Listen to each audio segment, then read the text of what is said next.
India और Australia के दरमियान एक फ्री ट्रेड एग्रीमेंट साइन हो चुका है और उसकी ख़ास बात यह है कि ये आने वाले 5 सालों में इंडिया और ऑस्ट्रेलिया के दरमियान $45 बिलियन की ट्रेड होगी दोनों कंट्रीज़ के दरमियान। जहां एक तरफ ये, वहीं पर पूरे पाकिस्तान में इस वक्त अनारकी फैल चुकी है।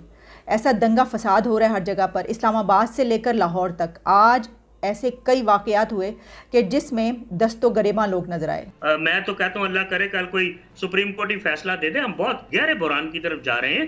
पहले पोलराइजेशन इतनी इंटेंस नहीं थी।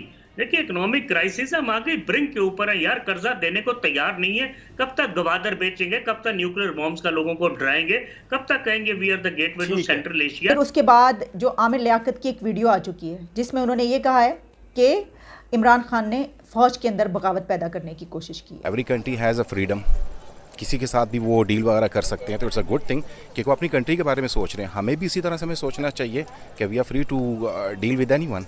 $70 अरब आप अमेरिका से एड की सूरत में ले चुके हैं 1947 से लेके अब तक। आंखें दिखाती हैं यार, किस तरह आंखें दिखा सकती हैं? उनके पैसे वापस करें $70 अरब। सर देखते हैं कि इंडिया जो है बड़े बड़े मतलब कंट्रीज़ के साथ, उनकी यूएस के साथ और रशिया के साथ, मतलब हर मतलब एवरी कंट्री हम देखते हैं कि बड़ी बड़ी कंट्रीज़ के साथ उनकी बड़ी अच्छी डील्स चल रही होती हैं।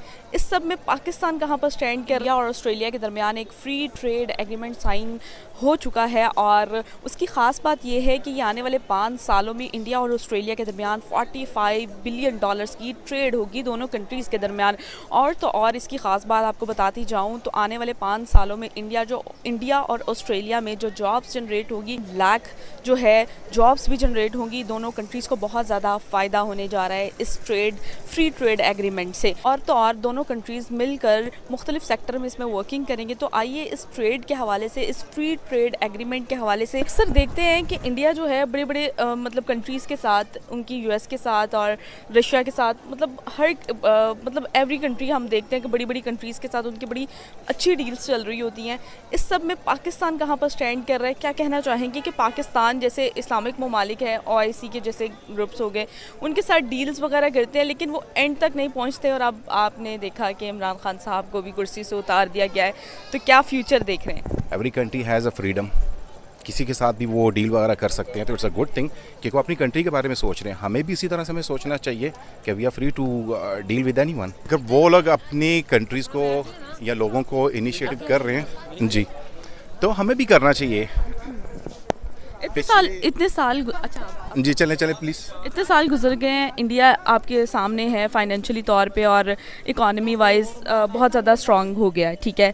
70 साल हो गए हम आज़ाद हुए, लेकिन फिर भी आज हम मतलब अभी कोशिश में लगे हुए हैं। क्या कहेंगे? सबसे पहले हमें अपने दिमाग से ना ये स्लेवरी जो है ना उसको निकालना पड़ेगा। तो अपने लोगों के लिए वो कर रहा है, इंडिया बहुत सारी डील्स वगैरह कर रहा है। मैं सिर्फ आपको ये जवाब आपको दूंगा, ठीक है, ये दोनों कंट्रीज़ एक साथ आज़ाद हुई थी, उनके मसाइल बहुत ज़्यादा हैं आबादी के लिहाज से।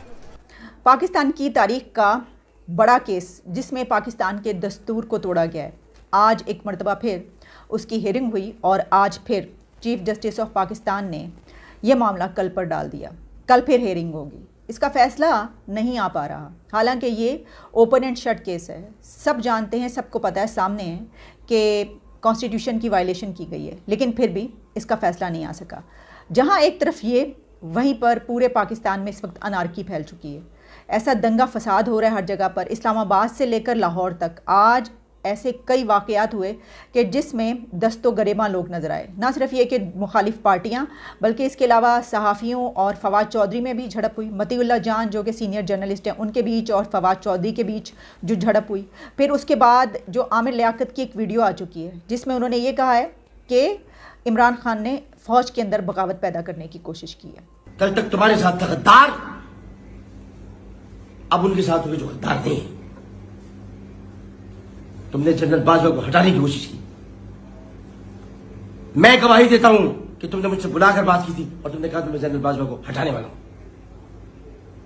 बहुत बड़ी बात कह रहा हूं, और भी बहुत कुछ जानता हूं। अगर बता दिया तो कयामत आ जाएगी। चुप बैठा हूं, चुप। तुम्हारी तरह नहीं हूं जो टेलीविजन पे आके राज खोलता फिरे। तुम्हारी तरह नहीं हूं जो चिट्ठियां लहरा लहरा के झूठे खत, जाली खत दिखाते रहे। जाली खत है वो, जान को जाली खत है, लिखाया गया वो खत असद साहब से और शाह महमूद कुरैशी को शामिल। चुप हूं तो चुप रहने दो, चुप चुप चुप रहने दो, चुप। और तुम भी चुप। तुमने फौज में बगावत कराने की कोशिश की। तुमने कोशिश की कि एक कोर कमांडर को सामने लाकर तुम आर्मी चीफ को हटा दो, हमारे भाजपा को हटा दो। हटा के देखो, तुम्हारा बाप नहीं हटा सकता, तुम्हारा बाप भी हटा नहीं सकता। हटाओ, कर लो कोशिश। बारा साहिबा तो फरार हो चुकी हैं, भाग चुकी हैं वो दुबई में, लेकिन इसमें कुछ नई डेवलपमेंट सामने आई हैं बड़ी अहम। जहां फवाद चौधरी ने ये कहा कि वो खातून अव्वल के साथ बनी गाला में रहती थी, वहीं जब ये इन्वेस्टिगेशन तो खैर अभी नहीं की जा रही है, कहा जा रहा है कि उनके पास $90,000 का बैग कहाँ से आया, और उनके ऊपर बहुत सारे इल्ज़ामात सामने आ रहे हैं कि वो पंजाब में उस्मान बुज़दार की हुकूमत में 3-3, 4-4 करोड़ लेकर एक अपॉइंटमेंट किया करती थी, एक पोस्टिंग होती थी जिसमें ये लिया जाता था लोगों से कमीशन। तो क्या उनको वापस लाया जाएगा, ये तो अभी पता चलेगा, क्योंकि अभी तो किसी की हुकूमत ही नहीं है, वापस कौन लाएगा। मैं तो कहता हूँ अल्लाह करे कल कोई सुप्रीम कोर्ट ही फैसला दे दे। हम बहुत गहरे बुरान की तरफ जा रहे हैं। पहले पोलराइजेशन इतनी इंटेंस नहीं थी। देखिए इकोनॉमिक क्राइसिस हम आगे ब्रिंक के ऊपर है यार, कर्जा देने को तैयार नहीं है। कब तक गवादर बेचेंगे, कब तक न्यूक्लियर बॉम्ब्स का लोगों को डराएंगे, कब तक कहेंगे we are the gateway to Central Asia. $70 अरब आप अमेरिका से एड की सूरत में ले चुके हैं 1947 से लेके अब तक। आंखें दिखाती हैं यार, किस तरह आंखें दिखा सकती हैं? उनके पैसे वापस करें $70 अरब। तो जो उन्होंने शाहजी, जो उन्होंने हमारा नुकसान किया, शाहजी एक सेकंड आप देखें, जो उन्होंने $200 बिलियन का हमारा ये वार ऑन टेरर पे नुकसान कराया, ये जो अफगानिस्तान में हम उनकी जंग लड़े हैं, हमारा इंफ्रास्ट्रक्चर बर्बाद कर दिया उन्होंने, और हमसे वादे किए वो पूरे नहीं किए। कौन से $70 हमने उनको देने? आप साथ मिल गए थे उनके। हम साथ नहीं मिले थे। उन्होंने कहा था ये जब तालिबान की बात हुई कि या हमारे साथ हो या हम तुम्हें बॉम्ब करके स्टोन एज में ले जाएंगे। They blackmailed us, they were never friends, उन्होंने they were not friends, they were blackmailers, they were pressurising. उन्होंने हमें डराया, उन्होंने डराया, हम डर गए भाई। उन्होंने ब्लैक, उन्होंने कहा कि हम आपको बॉम्ब मारेंगे।